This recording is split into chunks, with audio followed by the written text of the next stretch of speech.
发现家里的老宅破旧到没法住也，于是开始了改造之路。一入农村深似海，从此时尚丝路也。这楚吊扎的门帘丑到我怀疑人生，土黄的地板革都翘了边，估计他也和我一样想逃啊。来吧，姐姐送你一程。我就想问，谁见过这么没理的窗户？也许只有网红色的乳胶漆墙才可以拯救了。可这明明是看着效果图买的颜色，为啥刷出来是这个鬼样呢？算了算了，能住就行。也许把提脚线贴好就好看了。使出我祖传的脚法，提牢。打扫完战场就可以装家具了。由于这个房间太小，只能搞一个简约而不简单的小衣架。这个花一顿蹦又干饭请来的小助手，拧螺丝的功夫还不错。晚上给他加鸡腿。又一个大件到了，装好它就能使用黑魔法变春花了。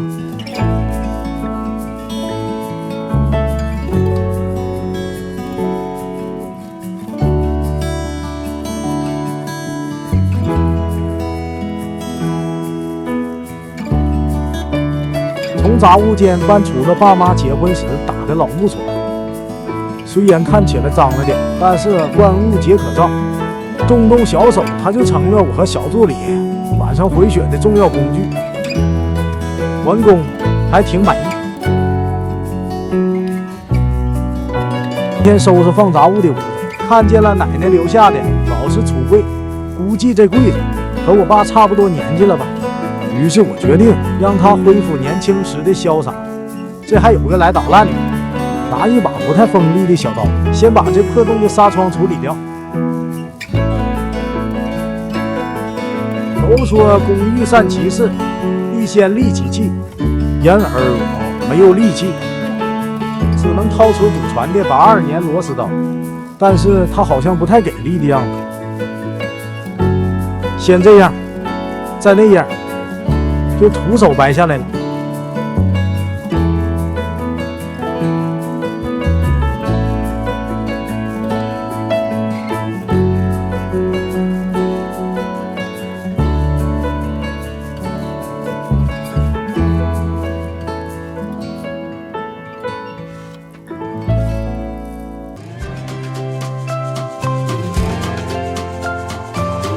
再磨坏了3张沙子，换了5盆脏水之后，它总算是勉强干净了吧。终于到了最解压的刷漆环节，徒手开油漆，大力除漆剂。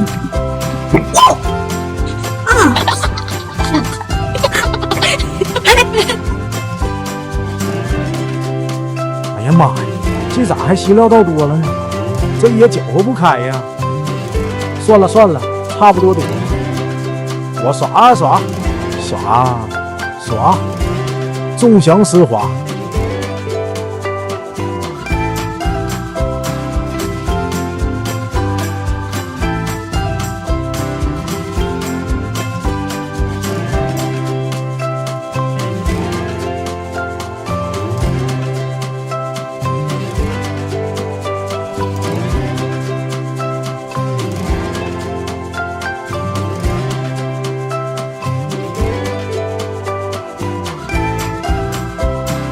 第2天了，再刷一遍吧。真是心疼我的老胳膊老腿。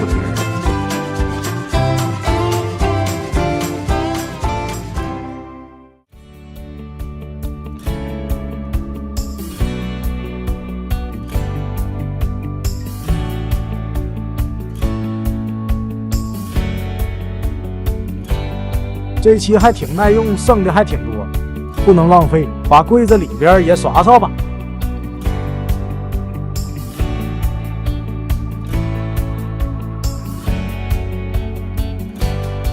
终于给老柜刷完了嫩漆。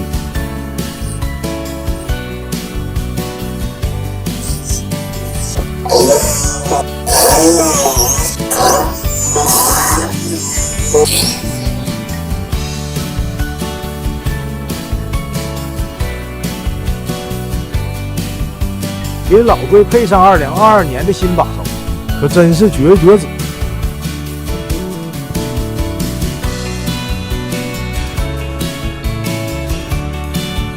本来想着清理一下柜子里边，万万没想到，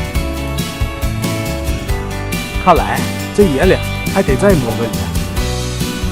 测试了一下，这下结实了，成品展示。烘干脚少点啥，歇2天再改吧。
梦幻的迪士尼城堡猫完工，我和小助手打算趁着天气正好，把奶奶家小院也改造一下，让家人也能拥有一个梦幻的小院。先给大家看看改造前的样子，典型的北方农村小院，朴实无华且有些许枯燥。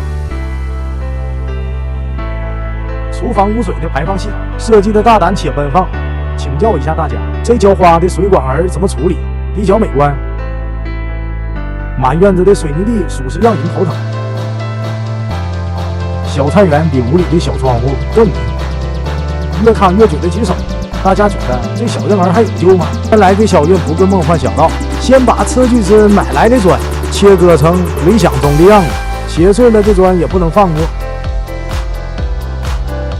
铲个沙子就把我俩累够呛，我为昨天买水泥沙子时的狂妄向他道歉。这100斤的水泥根本就抱不动。家人们答应我，没有2个以上的男壮丁，千万不要玩水泥沙子。已经累到说不出话了，家人们先听会背景音乐吧。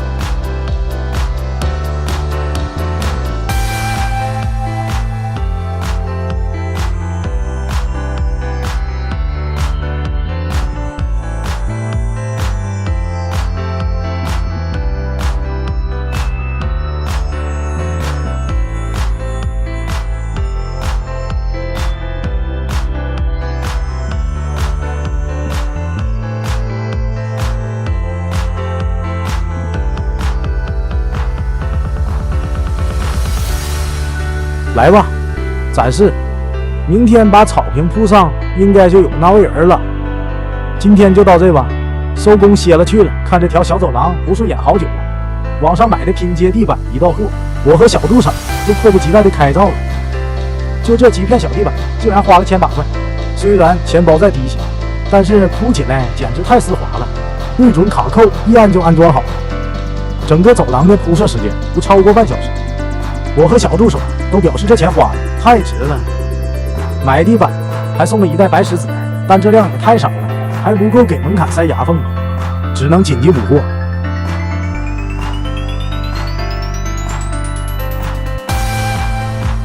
氛围感神器到货，贴上它晚上就能在小院里蹦迪了。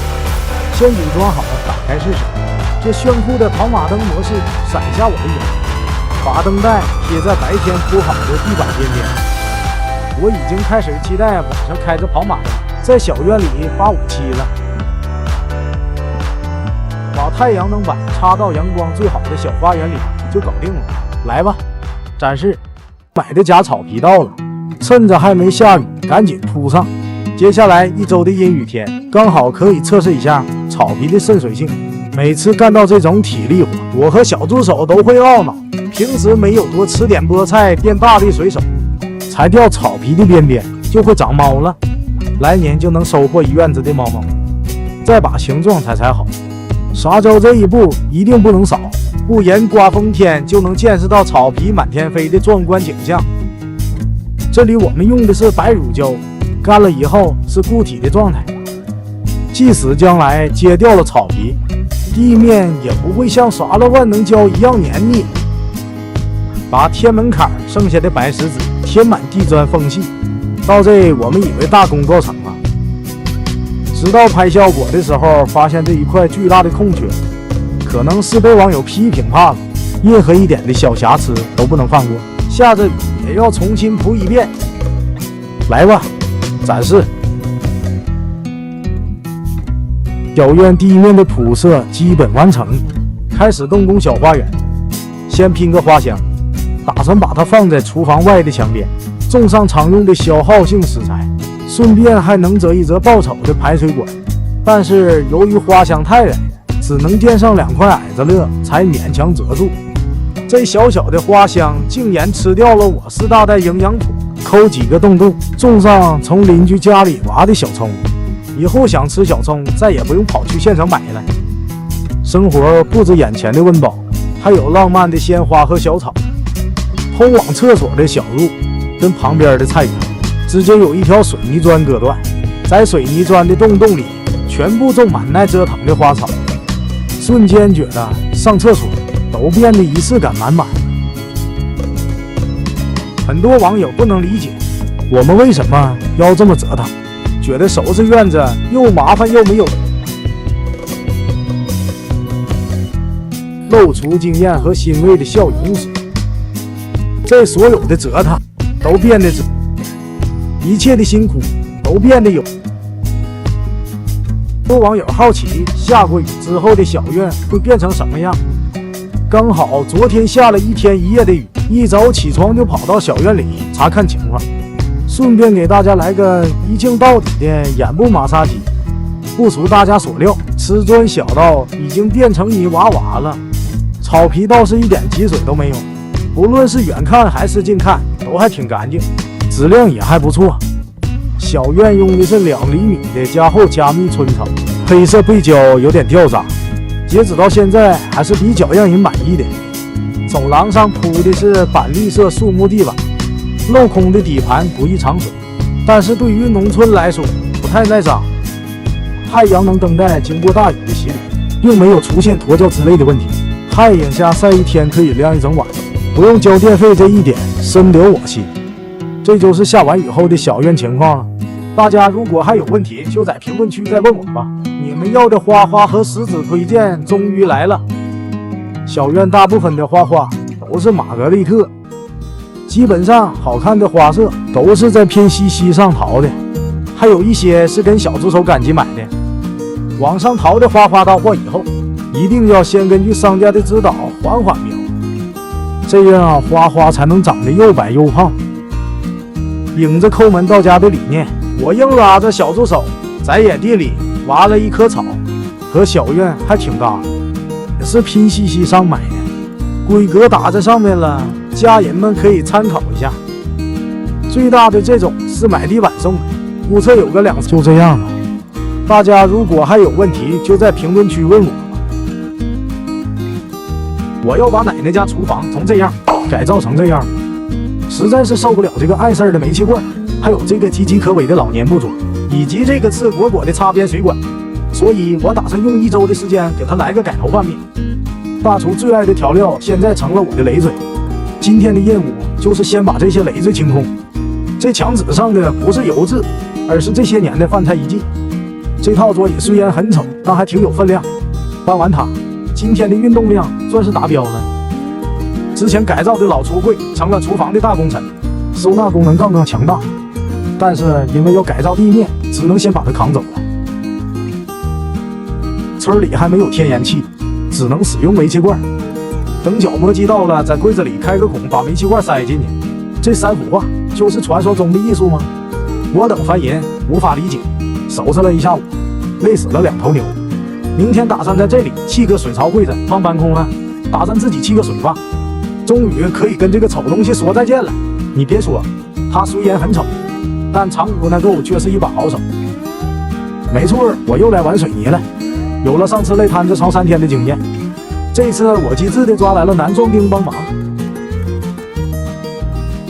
来了，他来了，他带着砖头走来了。先给水坝的形状摆出来，铺上水泥，干就完了。视频里的你叫小美，由于贪玩被拐卖到山村当苦力，每天除了吃饭睡觉就是给地主家搬砖。小美最大的愿望不是逃出地主家，而是希望路过的好心人能给个1键3连。砌完天都黑了，然而发现砌歪了之后，我的脸比外面的天更黑了，只能紧急拉壮丁过来补救。经过一波糊水泥抹平的操作，这墙算是勉强扶正了。然而新的问题又来了，我想用废木板搭个台面，但别人建议用石英石。家人们觉得用什么比较好呢？我买来了地平漆，准备给厨房的水泥地来个改头换面。实在受不了这个既常灰又显脏的地面了，先给地面上一层封闭底漆，之后就不会再有尘土满天飞的情况了。等底漆干透，再上2层皂面漆。我选的奶白色面漆，本以为做出来会是微水泥的效果，然而刷完第1遍像走进了医院。我太难了，给上次没做完的水坝抹一层白水泥，终究还是没逃过和水泥的命运。但是抹水泥的过程也太解压了吧！1坨水泥我能玩1天。果然白水泥一上墙就有美式田园的味儿了。厨房没安装吊柜，收纳空间太少。网上买了木板和脚体，简单一组装就是一个美观的子物架。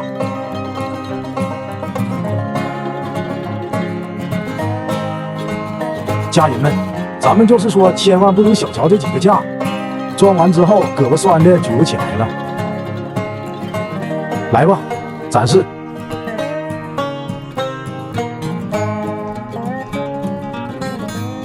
我要对这个橱柜下手了，今天咱们就用这几个小工具给它整个容。拿丝巾搓个泥儿，再换一身新衣服。其实这个时候我已经意识到这身新衣服不适合他了，但这时候的我还不明白什么叫强有的瓜不甜。直到全部贴完，看着他陷入了沉思。2分钟之后，我拿起手机又下了一单新贴纸。到货之前，先给橱柜做个踢脚抽屉。我家橱柜下面有9公分的闲置空间，不利用起来实在是太浪费了。然而，经过了精密的测量和辛勤的努力，我又翻车了。抽屉板太薄了，螺丝轻而易举就钻透，只能拧着厚一点的抽屉边边了。这小抽屉一装上，厨房那收纳空间不得从258G 直接扩容到1TB。最后给抽屉拧上把手，就大功告成了。来吧，展示。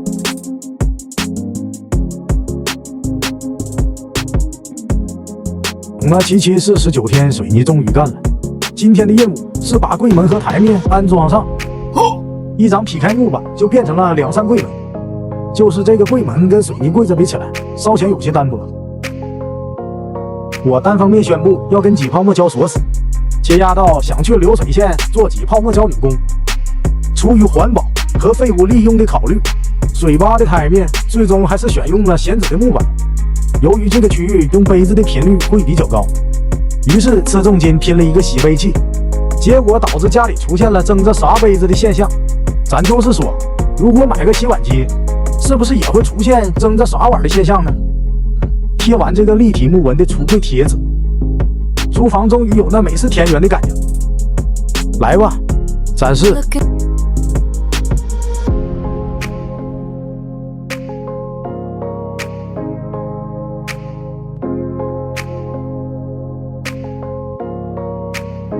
一个年近30的中年闲子木作，所以咱今天的任务就是给他来个返老还童的大动作，让他离开储物间，去到厨房做个岛台，发挥余业。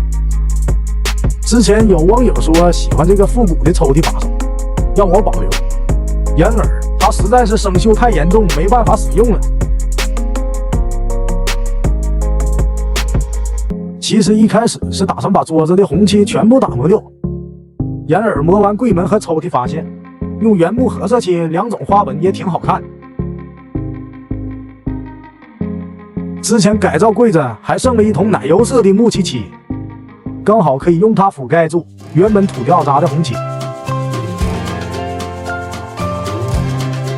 正常的厨房岛台功能齐全，洗菜备菜、收纳储物、烹饪烘焙，甚至吧台就餐都可以在这里解决。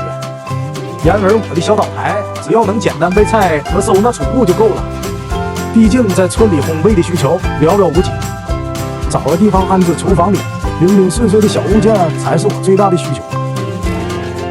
来吧，展示。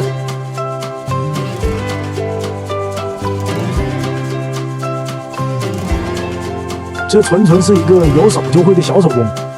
先在网上买3组实木的4面平画框，分铆结构敲几下就组装好了，连钉子都用不着。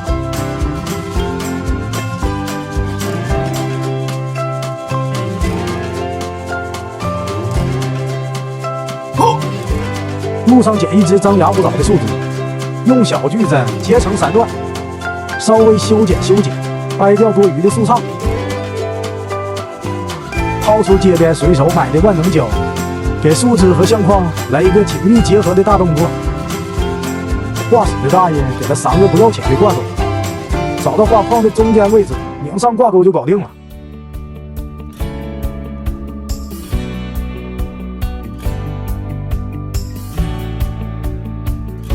来吧，展示。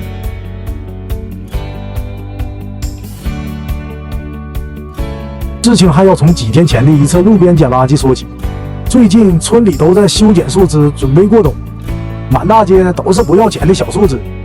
这种变废为宝的机会，我怎么可能放过？抱起一根最好看装饰的就往家里扛，这给它加工一下，不就成了网红树枝灯了吗？一开始还挺顺利，趁着树枝还没干，扒皮超级丝滑，修剪、扒皮、打磨一气呵成。直到我想用改造厨房剩的水泥做底座的时候，在翻车的路上逐渐走远，或水泥加太多水了，凝固需要好久。我可以等，没关系，但是没想到它压根就起不到任何固定的作用，只能用木板拯救一下。网上买的灯罩和灯泡也到了，但是咱就是说，为什么灯线没有插头？然后自己尝试接插头的结果就是，奶奶家的厨房改造完成了一半，以水坝为分界线，一边岁月静好，另一边让人看了想逃跑。今天的业务就是给厨房的装潢来个大改造。一开始被其他博主种草了长虹玻璃贴子，结果网上冲浪时被这个鳄鱼皮花纹戳中心吧。切完之后，在厨房里就能看到彩虹了。装上2个梦幻的蕾丝窗帘就搞定了。来吧，展示。